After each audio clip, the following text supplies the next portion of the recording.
Okay. Good morning. Hi, how are you?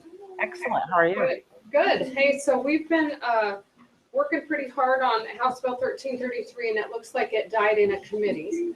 It did, but the companion bill has been sent to the governor. I know that was a Senate Bill 5234, and so we have some kids that kind of, when we saw there wasn't a lot of action on 1333 in the last 20 days or so, we moved over to the Senate Bill 5234. So they've been doing a lot of work. So I was going to have them share kind of, they don't really have any questions. They more wanted to share what they've been doing in class. Okay, fantastic. Okay, and then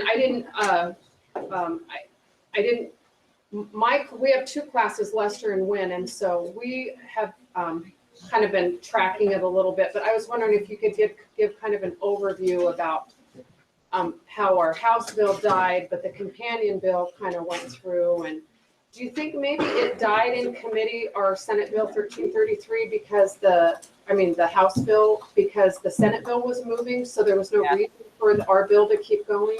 So that's typically what happens when there's companion bills. They'll one will just get a little more action, and rather than to pass both, I think they decided to focus their energy on Senate Bill 5234.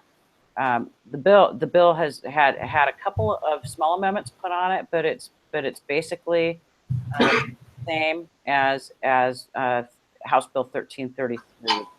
A couple of changes that happen that I think are good changes is that it requires colleges and universities to post on their website by September 2017 how many credits they'll give for certain scores on the AP college exam test. So I think that was a positive move. And so Senate Bill 5234 just had a little more support behind it, and no one's ever really sure how that happens, how one doesn't go but the other does. It was delivered to the governor yesterday. So because if it was 5 days before session ends, which is supposed to be Sunday, the governor would have to sign it within 5 days, but they don't count Sundays. So now he has 20 days to sign the bill. So over the next few days, it would be great if you could send him some emails urging him to schedule the bill for a bill signing. I'm certain, I talked to a member of his staff this morning, just briefly on my way over here, and he said he didn't see any reason why the governor wouldn't sign the bill, but emails certainly help. So Michaela?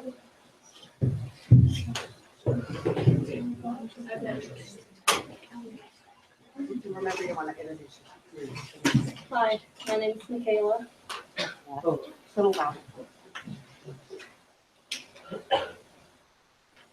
So, how are you doing? How are you? Are you working long hours? Yes, very long hours, very, very, very long hours, but it's almost over for the regular session, so we'll get a little break. Do you feel like you're making a difference? Sometimes I feel like that, and sometimes I feel pretty frustrated. Okay, Kennedy, girl. Hello, Mother.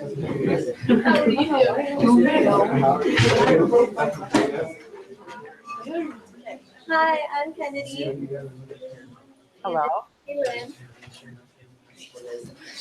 So yesterday I wrote an email to Tim Sheldon saying thank you for voting yes on Senate Bill 5234. Excellent. That's always good to thank the legislators that you've asked for help when they come through with the right vote for you. So that's good news.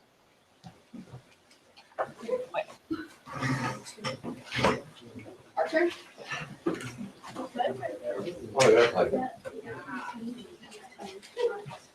Are you going to read McEwen's letter? Yes. Good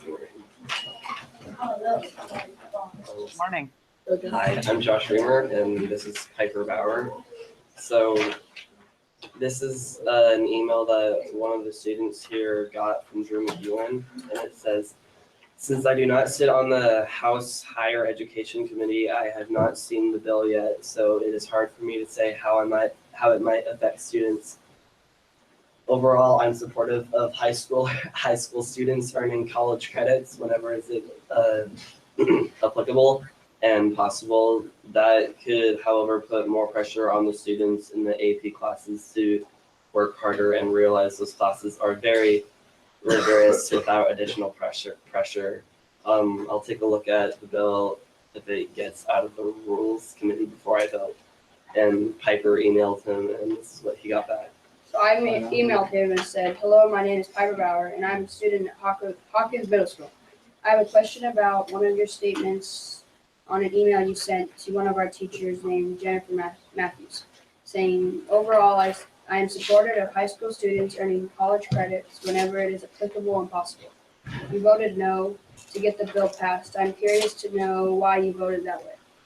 And then he responded to me and said that I voted no because this created a statewide mandate for all colleges to accept a given score or credits on an AP exam. Different colleges have different admission requirements as well as a different evaluation for credits. I support AP courses being accepted for credits, but believe colleges should be able to get a standard to be met, set a standard to be met in order to receive the credit. That's what he said. So I think it's pretty good that he at least answered you with his reasoning, and that's, you know, when I was asked earlier if I am happy doing my job, and I said I sometimes get frustrated. That's the frustrating part, is that you have 147 members in both the House and the Senate that you have to try to convince to either support or oppose a bill, and you can't win them all over. They all have their own opinions and their own views on things. But I think it was excellent that you continued to engage with Representative McEwen and that he answered you back. So you have to always appreciate that he took the time out of his very busy schedule to give you his reasonings in a very straightforward way. Yeah. Thank you. Thank you. That's good work.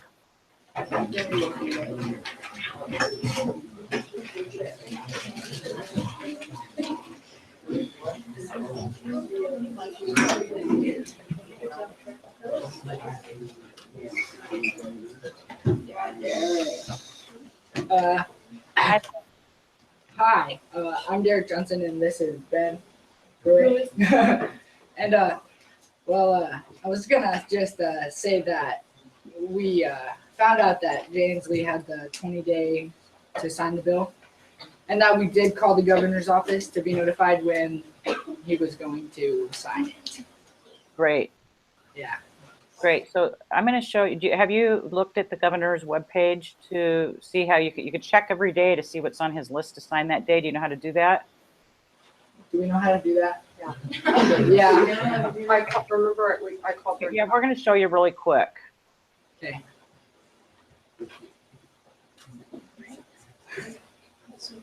So you just go to Governor Jay Inslee's website. There's his main page, and then if you right there under official actions, you'll see bill action, and then there's a list. You could either pull it up by bill number, but there's a list of all the bills he's already signed, and then you can go to today's bill action. I'm trying to remember how to get there. That's a lot of bills. Oh, yeah, maybe if you, so let's put in 5234, and I don't think it's going to come up because I did that before. In preparation for this today, I did that, and it won't come up until it's actually scheduled for bill action, and that goes day by day. Bill scheduled right there. Yeah. So if you look at, does it not want to come up? Okay. All right. So then you can pull up the. Okay. So there you go. Those they're listed in numerical order, and you could just look at it every single day to see what's scheduled. I expect that he'll probably do something on it next week. But as you can see, it's unless I missed it, it's not on here. Yeah, it's likely that it'll be on next week. So keep on checking. Because sometimes when you ask them to notify you, they will, but sometimes they forget because they've got all sorts of bills that they're signing right now.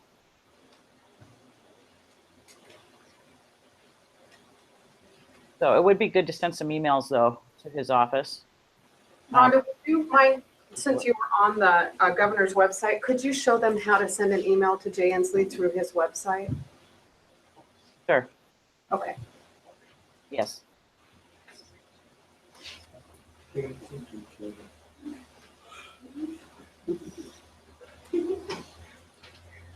you just go to his homepage, I think if you go under contact, I think that his email, the email address will come right up if you click on. Oh.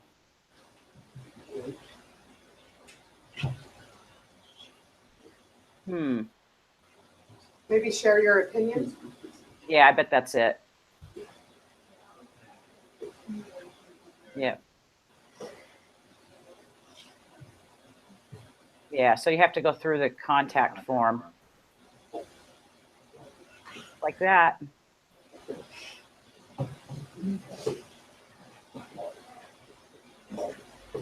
Okay, so let's get some emails out to him very soon so that he can get that scheduled next week. Because it'd be kind of fun for you to be able to watch the bill signing. And those are all, I think, are all the bill signings on TVW, David? Yeah, so you'll be able to watch it on TVW when he signs.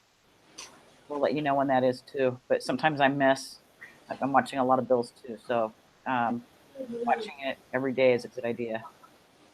Let her know that we are going to ask if we can go down. We're gonna try and go down there in person when he's gonna sign the bill. Oh, that would be fantastic. You would love it. Let me know if you do. Okay. Also, I'd like to say that we contacted Stanbaugh, whatever her name is, and it's no longer her bill that's up there. It's actually Representative Mullet's bill. It's up there now, which is the Senate bill. Oh, 5234. Yeah. Yeah, that is. I think he was the prime sponsor of Senator Mullet, correct? Right.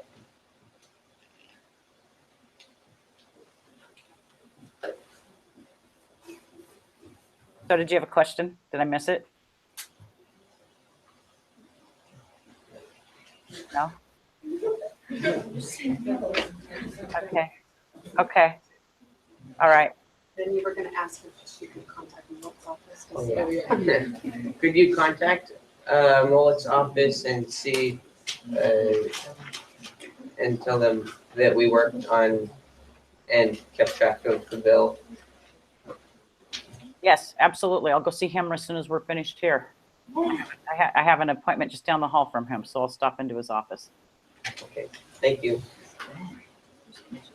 Thanks. You're welcome.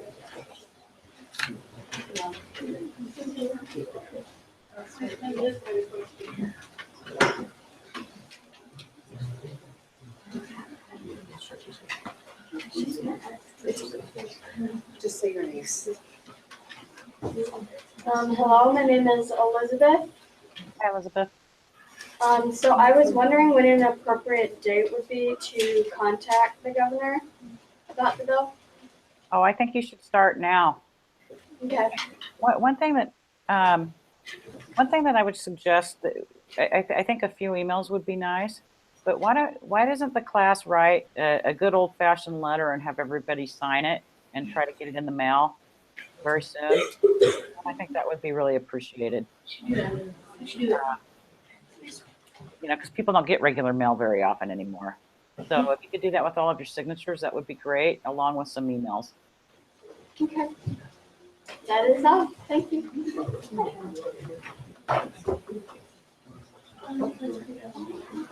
Anybody else have a question? You told me to relax.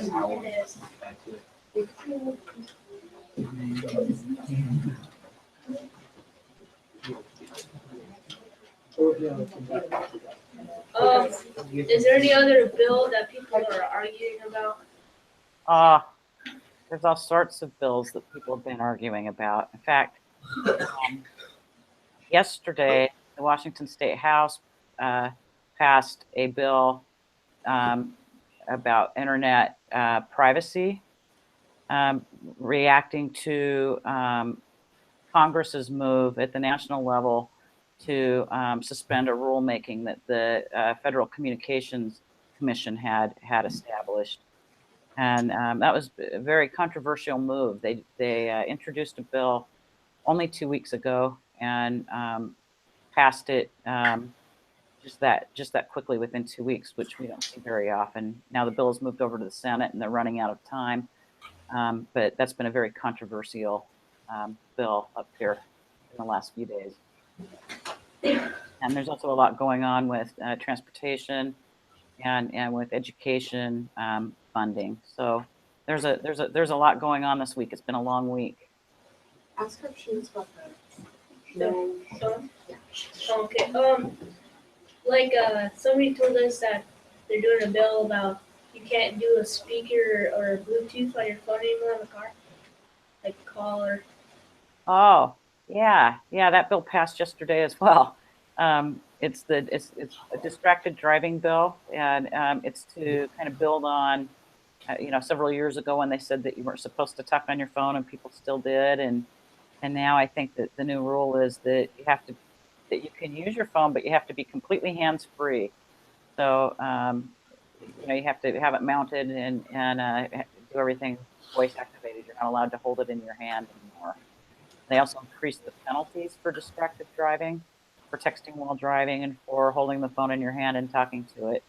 And that bill passed yesterday. I can't remember the bill number. We could look it up, but it's headed to the governor's desk as well. They expect him to sign it. What are your thoughts on that? Well, it doesn't really matter because people will do it anyway. So, Well, I think the idea is to start changing people's behavior. I mean, it's really hard when you have, you have these smartphones, and it's really hard to not look at them while you're driving down the road. But a car can be a weapon if not used right. I mean, it's very heavy. You run into cause accidents, and texting while driving is really scary. So I think that they're trying to set the penalty so that behavior changes, much like they did with laws for driving while intoxicated and speeding. But you don't think it'll do any good? No. Yeah, should. I mean, it might help some. Well, it might help some people, but most people will just do it anyway. People will do it. Well, then they'll pay the fine for doing it anyway, right? Yeah. Thank you. Okay, this is our last transmission with Rhonda. Does anybody have anything else?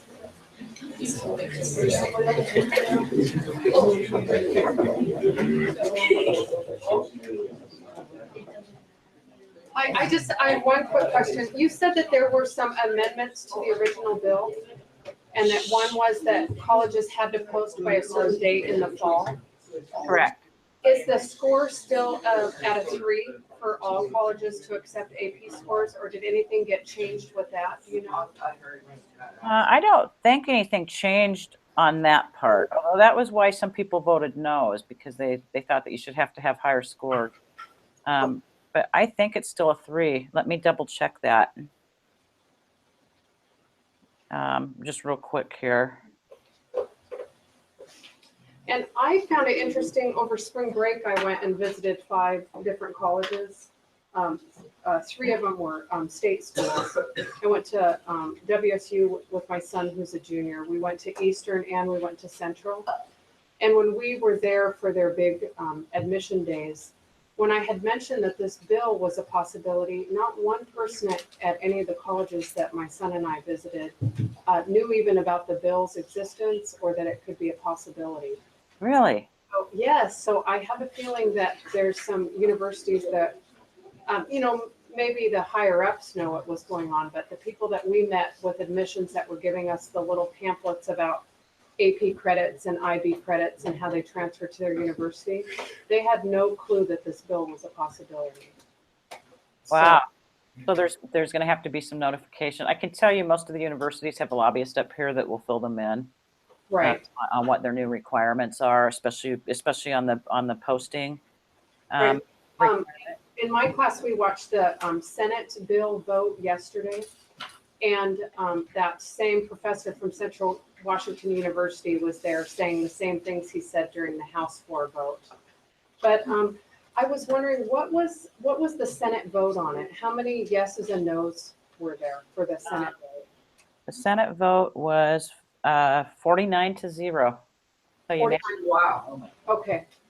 and it's still a 3, by the way. I just looked, and the bill still has a 3, 4, or 5 in the requirements for granting college credit. What do you mean 3, 4, 5? Well, for the exams, they still a 3 will still get a student. So that did not change. Okay. So Change. the guy that was the professor from Central Washington University, I thought he was a senator, or was he just there testifying on the He's House? representative. He's Representative Matt Manweller. Oh, okay. And so that's why there were so many that's why there were so many House votes against it. Correct. Okay, all right, that makes Correct. sense. And in the Senate, unanimous support is awesome. So no one must have spoke against the bill in the. Okay, and so does that then affect the governor's decision to sign the bill when he looks to see that 49 senators voted yes on it? Yes. With Okay, that sort of support, it's very unlikely that the governor would veto the bill. okay. Those are just my 2 questions and my comment about the schools we visited, so. Okay, great. And I noticed a summer school class of 3 credits at WSU was $2,500 this summer. And so this has the potential of saving kids and families quite a bit of money. Oh, absolutely. I mean, even with the $95 fee, I mean, that's such a small amount to pay, for that $2,500 worth of credits. I think Right. it's a fantastic. It's a gamble if you're going to pass it, but it's it should create a little more equality between the universities. So Yeah, I agree. I think it's a great bill, and I'm so happy that we found one that made it all the way to the governor's desk. And it will be I know, and great this, if some of you could come. I know this is the first time you've done Capital Classroom, right? Yes. That been a lobbyist. Okay, so you're 1 and 0. Yeah, there we go. You got a batting average of 1,000. Yeah, it's been a lot of fun. Thank you guys for putting up with me. Since it's my first time, I'm not sure if I'm doing it right, but it's been a lot of fun. Right. Okay. Thank you. Thank you. You can be 1 and 1 that way. 1 and 1. Or batting 1,000. Hi there. Hi, I'm Mackenzie. Hey, quiet, please. My question was, so for the fine, if you were caught, for the fine of getting caught while being on your phone and driving, has that been no, not established. Has it been? Oh my God, I just had it in my head. I'm sorry. We want to go. What was the question? Has the fine been increased for the? You know what? I don't know. I haven't really been following that bill. I mean, the only reason I know that it passed was because I was sitting in the gallery yesterday watching the floor action when it went through. I'm waiting for another bill. So you don't happen to know the bill number, do you? No, we don't. Okay, yeah, I'll have to look it up and let you know. I don't know that off the top of my head what the fine, but I do know that they increased the penalties. Okay, thank you. Thank you.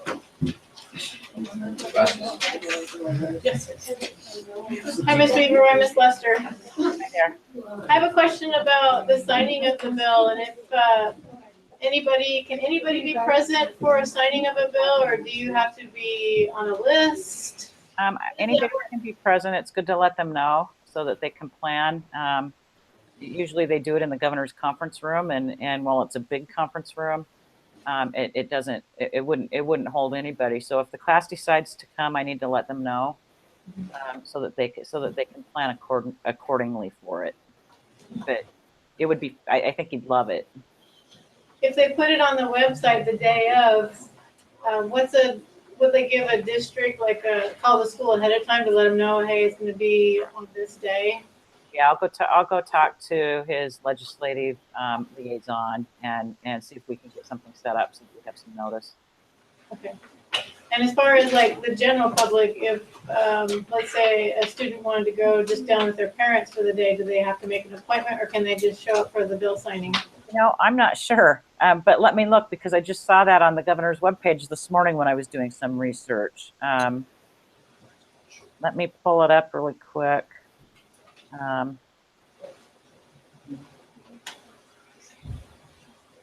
Let's see.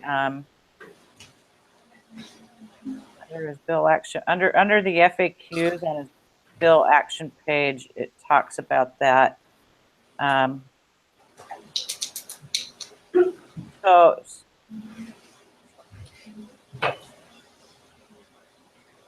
okay, so no, we just show up and line up in the hallway.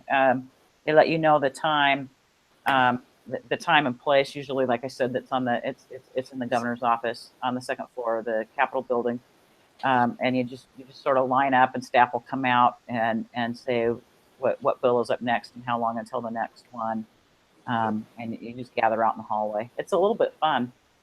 But definitely for a group this size, I would let them know. Yes. And I'll see if they can give us some notice on when it will be up. Sometimes there's not a lot of notice. You only find out the day before. I know Miss Wynn has been down for a bill signing, and I've been down for a bill signing. It's a really special experience to be a part of that. It is. It would be really great if passing a bill is hard, and I think quite often talking to some of my colleagues who are doing capital classrooms in other schools, their bill died really quick, or it's not dead yet, but nothing's happening. So this has been a lot of fun having one move all the way through the process. So it'd be great if we could get something scheduled. So Julie, could you remind her as much notice since we have permission slips and buses? Yeah, so just to reiterate that it'd be great if we could have as much time as possible to prepare for that, because we got to do a bus thing and a permission slip and get everything organized on our end. So as much days as they could give us would be better for us on our end. I'll go talk to them today. Perfect. That'd be very much appreciated. Okay, fantastic. So if I don't see you again, thank you for your time this year. Oh, thank you. It was a lot of fun. I really liked it. Yeah, thank you. I think that's it. Thank you.